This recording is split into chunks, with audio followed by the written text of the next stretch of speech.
राधे।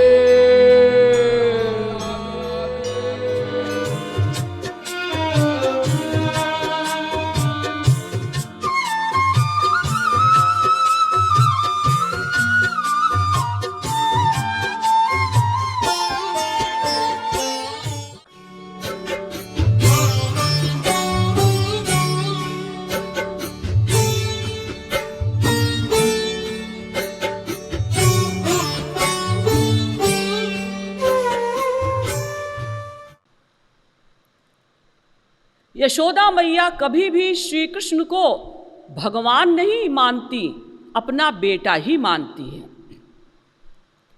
एक बार यशोदा मैया दही मथ रही थी। भगवान को उन्होंने सुला दिया था कि भाई ये सो जाए तो मैं दही मथ लूं, तो लेकिन भगवान बीच में ही उठ गए। पहले तो बिस्तर को टटोला, मैया कहाँ हैं। जब मैया बिस्तर पर नहीं मिली तो आवाज लगाई, मैया मैया। यशोदा मैया दही मथने में मग्न थी और भगवान की लीलाओं का गान भी कर रही थी। उन्होंने ध्यान नहीं दिया। तो भगवान बिस्तर से उठकर माँ के पास आ गए और कहा, मैया मुझे बहुत भूख लगी है, मैया मुझे बहुत भूख लगी है, दूध पिला दे। फिर भी यशोदा मैया ने इसलिए ध्यान नहीं दिया क्योंकि मक्खन बिल्कुल ऊपर आने वाला था और वो स्वयं अपने हाथ से अपने लाला के लिए मक्खन निकाल रही थी। दासियों से नहीं कहा था उन्होंने कि तुम मक्खन निकालो, क्योंकि वो अपने लाला को खिलाएंगी। और 2-4 हाथ मारती तो मक्खन ऊपर आ जाता। इसलिए यशोदा मैया ने ध्यान नहीं दिया। तो भगवान ने मथानी पकड़ ली। अब यशोदा मैया का दही मथना रुक गया। अब कैसे मथे? भगवान के कोमल कोमल छोटे छोटे हाथ हैं, कहीं मोच आ जाएगी। तो यशोदा मैया ने भगवान को गोद में लिया और दूध पिलाने लगी। दूध पिलाते हुए भगवान के मुख को वो निहार रही हैं और भगवान भी कभी कभी आंचल हटाकर और अपनी माँ की ओर देखकर मुस्कराते हैं। इतने में यशोदा मैया ने देखा कि अंगीठी पर उन्होंने जो पद्मगंधा गाय का दूध रखा था उसमें उफान आने लगा और केवल पद्मगंधा गाय का ही दूध भगवान श्री कृष्ण पीते थे, इसलिए वो बड़ा इंपॉर्टेंट था। तो यशोदा मैया ने जबरदस्ती भगवान को हटाया और जमीन पर बिठा दिया। दूध उतारने के लिए चली गई कि अगर दूध गिर जाएगा तो मेरा लाला क्या पिएगा। भगवान को बड़ा गुस्सा आया कि मैं दूध पी रहा था, जबरदस्ती मुझे हटाकर जमीन पर बिठा दिया, दूध इतना इंपॉर्टेंट है। तो यशोदा मैया तो दूध उतारने जब गई, भगवान ने क्या किया कि उस मटके के नीचे जो लोढ़ा था यानी पत्थर, बैलेंस बनाने के लिए कि मटका ठीक से रखा रहे, अपने दोनों छोटे छोटे हाथों से उसको निकाला खींच के और उठाकर ऐसे मटके पर मारा। धड़ाम भड़ाम आवाज के साथ मटका फूट गया। अब वो छाछ, वो मक्खन सब वहां पर बह गया। भगवान थोड़ी देर तो ऐसे देखते रहे, फिर उन्होंने सोचा कि मैंने गलती तो की है, मैया नाराज होंगी, तो छिपने के लिए छपाक छपाक उसी पर चलते हुए भागे। अंदर अंदर उन्हें गुस्सा भी आ रहा था कि मैया ने मुझे दूध नहीं पिलाया, दूध उतारने चली गई। और उस कमरे में पहुंचे जहां यशोदा मैया मक्खन रखती थी। वहां एक ऊखल पड़ा हुआ था। उस ऊखल को उल्टा किया भगवान ने, उस पर चढ़े और मटकी को उतारा।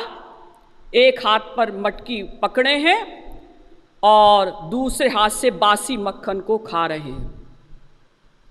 इतने में वहाँ बंदर भी आ गए।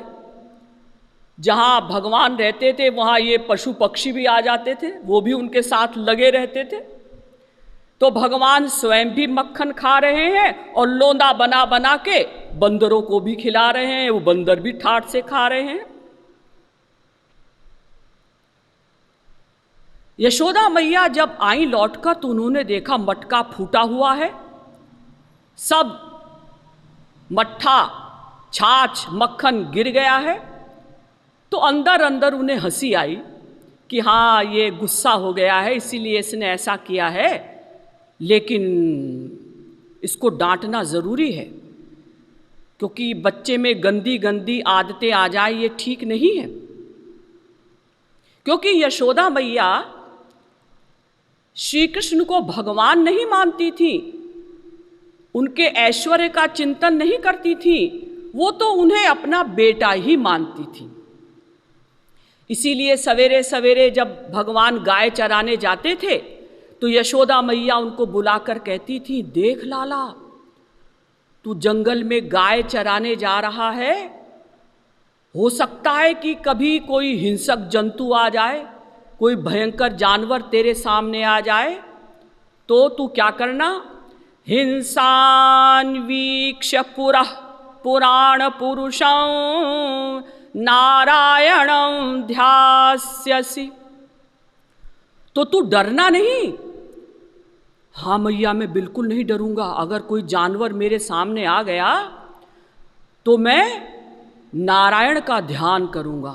तू कहती है ना कि नारायणं ध्यास्यसि, तो ठीक है मैया मैं उस समय नारायण का ध्यान करूंगा। तो चूंकि यशोदा मैया उनको केवल अपना पुत्र ही मानती हैं, इसलिए वो चाहती हैं कि मेरे पुत्र में गंदी आदतें ना आ जाएं। इसलिए यशोदा मैया ने पतली सी सांटी ली कि आज इसकी पिटाई करूंगी, आज इसको मैं बांधूंगी, बहुत उद्यमी हो गया है। अब कोई मोटा डंडा नहीं लिया क्योंकि अंदर से तो सभी माएँ अपने बच्चे से प्यार करती हैं, वो पतली सी छड़ी ले लेती हैं डराने के लिए। तो छड़ी लेकर और यशोदा मैया जहाँ जहाँ भगवान के चरणों के चिन्ह थे ना, वो छाछ के ऊपर चले थे, वो तो चिन्ह बन गए थे। वैसे तो भगवान सोच रहे थे कि मैया मुझे नहीं ढूंढ पाएंगी, लेकिन इतने भोले हैं, अरे जहाँ छाछ गिरा है उस पर जब चलते हुए आए हैं तो वो तो निशान पड़ गए थे, उसी को ढूंढती हुई यशोदा मैया पहुँच गई। भगवान को भी डाउट तो था कि मैंने गलत काम किया है, हो सकता है कि मैया मुझे ढूंढती हुई आ जाएं, इसलिए सशंकित नेत्रों से इधर उधर देख रहे थे कि कहीं आ ना जाए मैया। और जैसे ही उन्होंने देखा मैया को घुसते हुए, उखल से कूदे और भागे। तो यशोदा मैया ने खदेड़ लिया, भगवान आगे आगे, यशोदा मैया पीछे पीछे। अब भगवान तो छोटे से हैं, वो जल्दी थकने वाले नहीं हैं, और मैया को तो बुढ़ापा आ गया है, तो जब वो दौड़ी तो वो हांफने लगी। अब भगवान घूम घूम कर देख रहे हैं कि अगर माँ रुक जाए तो मैं भी रुक जाऊं, लेकिन माँ तो लगातार दौड़ रही हैं, इसलिए भगवान भी दौड़ रहे हैं।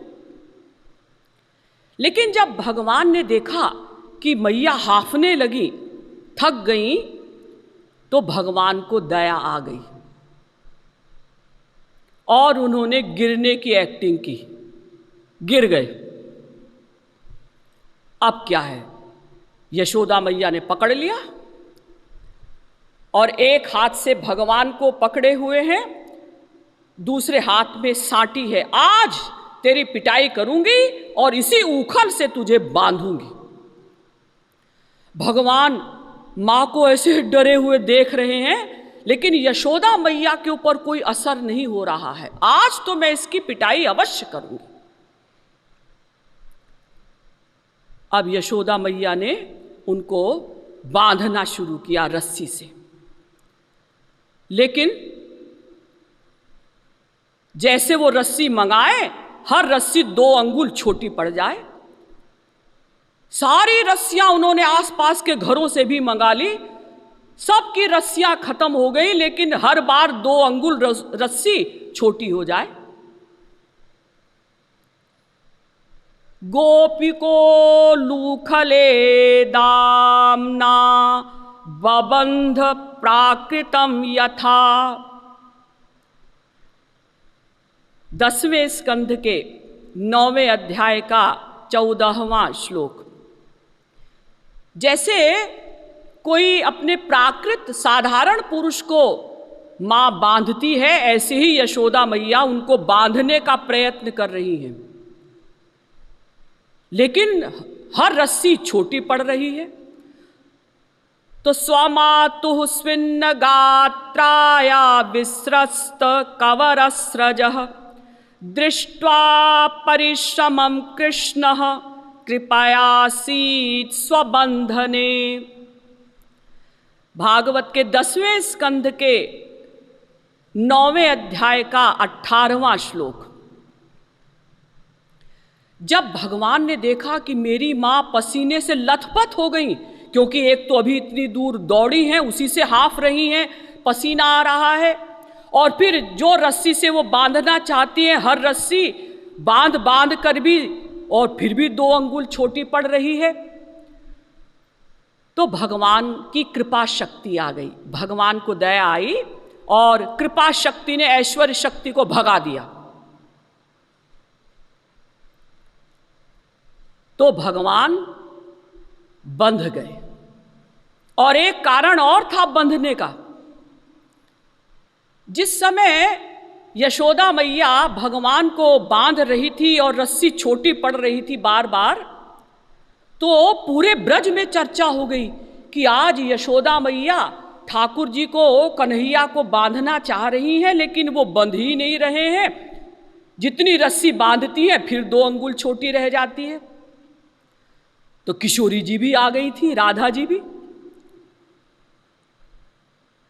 तो जब किशोरी जी ने देखा कि यशोदा मैया थक गई हैं, तो उन्होंने अपनी वेणी में से जो चुटीला बांधा हुआ था वो निकालकर यशोदा मैया को दिया।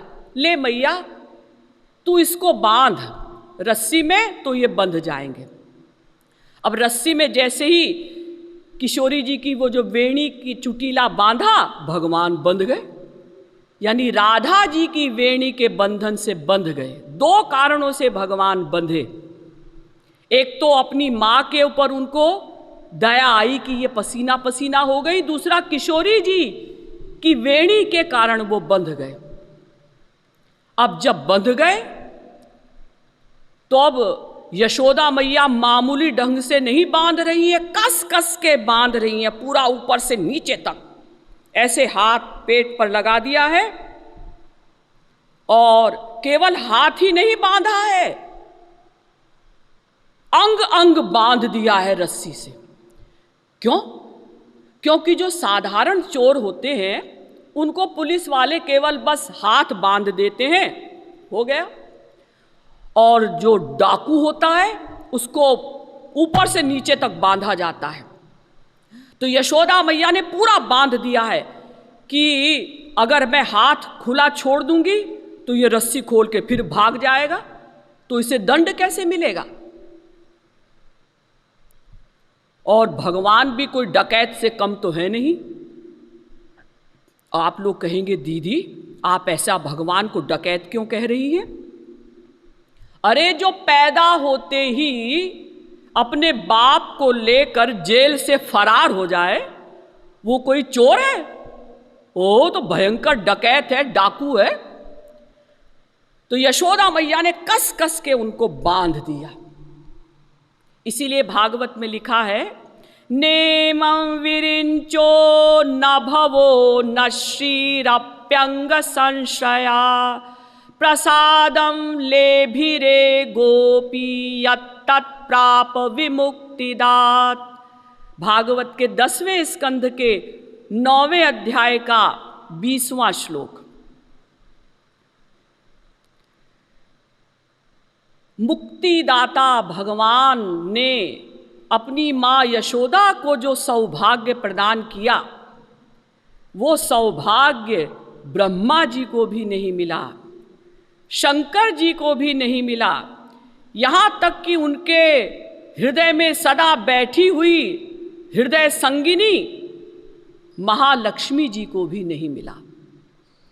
इसीलिए एक संत ने कहा कि यशोदया समा कापि देवता नास्ति भूतले, उलूखले यया बद्धो मुक्ति दो मुक्ति मिच्छति। सूक्ति।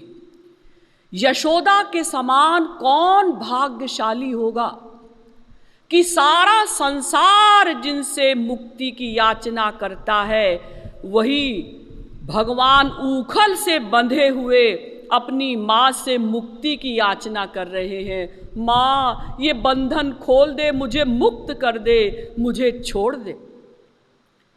रो रहे हैं, आंखों का काजल गालों पर आ गया है, कांप रहे हैं, क्योंकि ऐसा दुर्दिन भगवान ने कभी देखा नहीं। पहली बार इतना बुरा दिन देखने को मिला है।